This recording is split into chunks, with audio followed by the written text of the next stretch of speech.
Berikutnya pemirsa, seperti hari-hari sebelumnya kami bawa Anda juga bisa melihat data fakta yang kami sajikan menjelang pemilu 2024.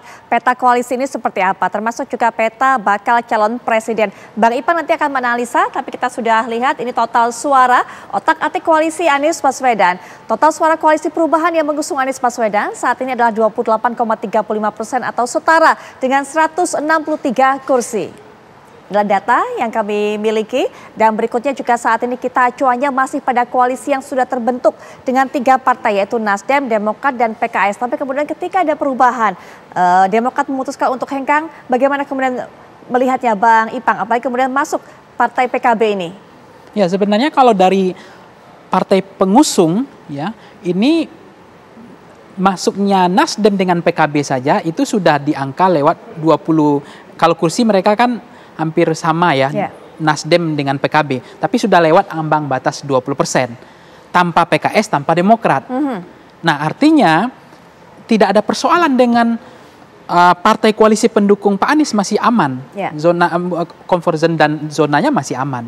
Nah, persoalannya datang atau minggatnya Partai Demokrat, apakah kemudian akan diikuti oleh PKS? Betul. Tapi saya mencermati apa yang menjadi nuansa kebatinan PKS, itu bagi PKS menurut saya ini bukan soal Surya Paloh, bukan soal Anies, tapi ini adalah soal bagaimana kotel efek untuk PKS ke depan. Jadi mereka bahwa pemilih Anies itu gesekannya, irisannya itu sama dengan pemilihnya PKS. Jadi itu yang membuat tidak terjadi split. Jadi pemilih PKS itu cenderung signifikan 40% itu ke Anies.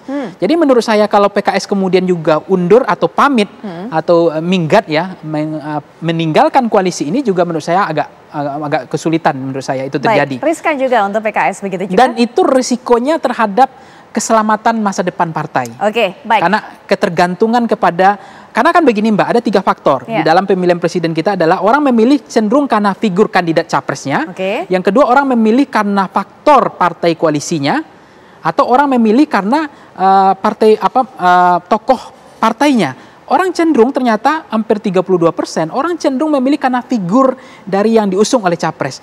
Nah, oleh itu PKS tidak ada figur lain, tidak tokoh lain, ya artinya bagi mereka hari ini adalah persoalan, ini bukan persoalan Nasdem, bukan persoalan PKB, tapi ini persoalan Aniesnya. Baik, ini kita akan lihat bagaimana kemudian otak-atik koalisi Anies, petanya saat ini, karena PKS kabarnya juga masih akan tetap setia berada di koalisi perubahan, PKS 8,70%, kemudian juga Anda lihat ketika kemudian PKS masih ada di sana bersama dengan Nasdem dan juga ketambahan PKB, total suaranya dimiliki adalah 29,05%, itu dia.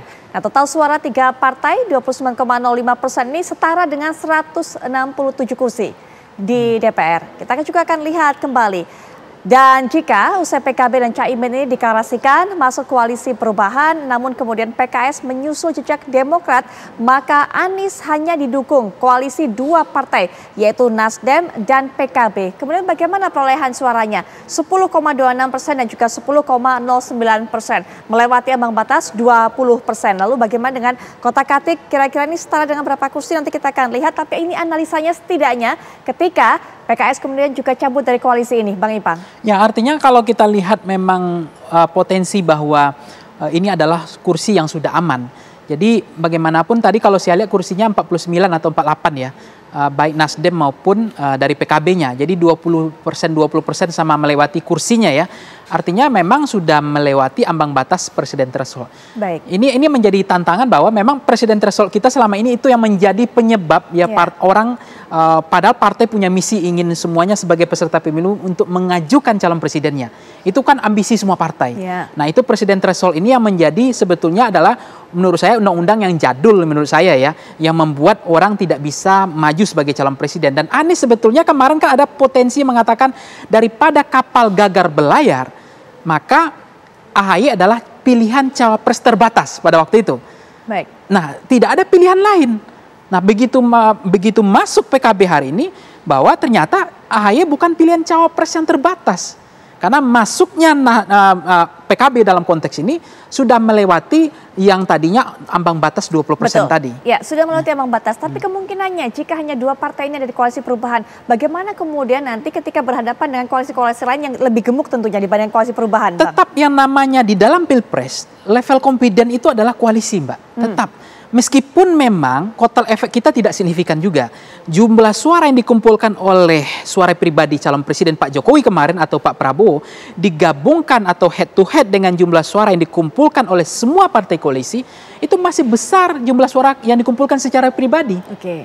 Artinya partai tidak terlalu signifikan juga kotel efeknya. Tapi bayangkan Mbak, kalau hanya 2 partai, sekarang saja PDIP level confidence-nya turun. Karena hanya bersama P3. Bagi dia ini problem. Karena confidence-nya beda dengan PKB bergabung, Golkar bergabung, dan lain-lain. Nah sebetulnya bagi koalisinya Pak Anies hari ini, dia akan lebih percaya diri, makin gemuk itu juga akan percaya diri.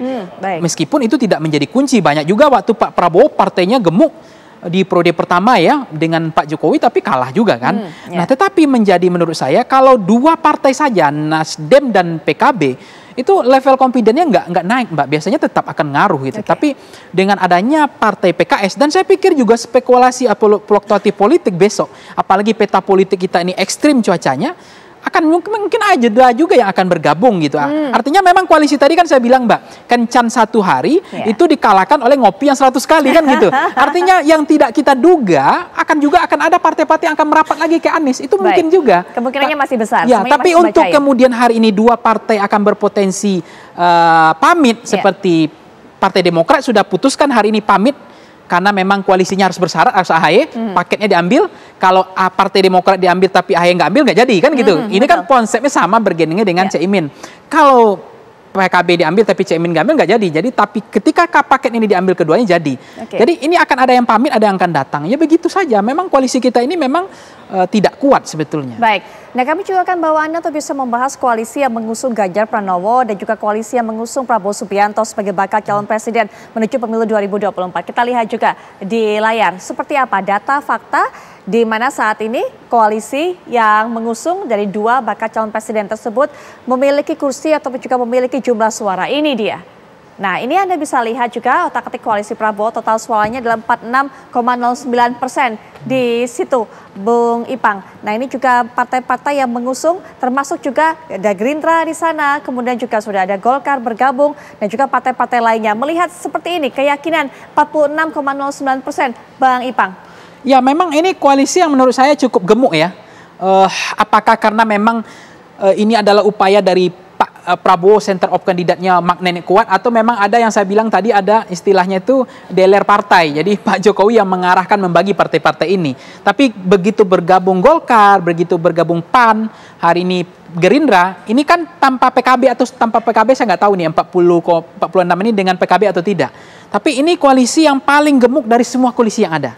Baik dari koalisinya Golden Ticket PDIP, koalisinya Perubahan ini, dan koalisinya Pak Prabowo. Gitu. Jadi ini koalisi paling besar, gemuk sekali. Indonesia Maju. Nanti kita akan juga lihat bagaimana total suara yang dimiliki oleh Pak Ganjar Pranowo. Sudah ada total suara 25,56% seperti katakan tadi oleh Bang Ipang, PDIP ada di sana bersama dengan P3, Bang Ipang.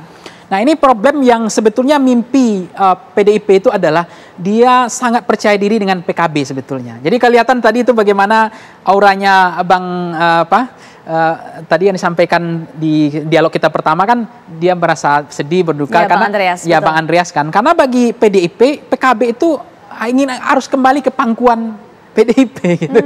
Karena percaya diri. Nah sekarang dengan P3 sebetulnya kan mesinnya juga nggak bagus, tapi nggak bagus-bagus amat juga kan untuk menjadi supra infrastruktur politik kemenangan.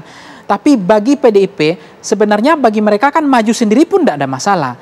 Tapi ini kan persoalan bagaimana memenangkan suara rakyat, memenangkan hati rakyat. Karena pemilih partai itu juga cenderung kalau tidak terjadi split akan cenderung memilih calon presidennya. Nah makin banyak pengusung partainya, maka pemilih partainya kalau misalnya splitnya nggak tinggi, strike tiket votingnya tinggi, pemilih partai akan cenderung memilih Ganjar. Misalnya pemilih P3, cenderung mereka akan memilih Ganjar. Kalaupun ada split ke Pak Prabowo, ke Pak Anies itu kan nggak besar. Nah, tapi kalau hanya 2 partai ini tentu kekuatan dia pemilih partainya kurang. Tapi kalau misalnya bergabung PKB misalnya atau Golkar atau yang lain, maka pemilih PKB akan cenderung milih Ganjar. Pemilih Golkar akan cenderung milih Ganjar sehingga penambahan suaranya itu akan berpengaruh terhadap kekuatan kepercayaan untuk siap tanding gitu. Hanya dengan dua partai ini, sejauh ini yang saya cermati, PDIP tidak percaya diri. Baik, tidak percaya diri PDIP karena memang hanya memiliki rekannya P3 di koalisi ini. Nanti kita akan lihat lebih lanjut lagi. Sementara kalau kita tadi sudah bahas koalisi gemuk yang mengusung Prabowo Subianto, ada Gerindra di sana, ada PKB. Ini masih ketika PKB mendukung Prabowo Subianto, kemudian ada Golkar di sana juga ada PAN. Nanti kita akan otak-atik lagi mengenai kekuatan dari bakal calon presiden, tapi setelah jeda. Kami segera kembali.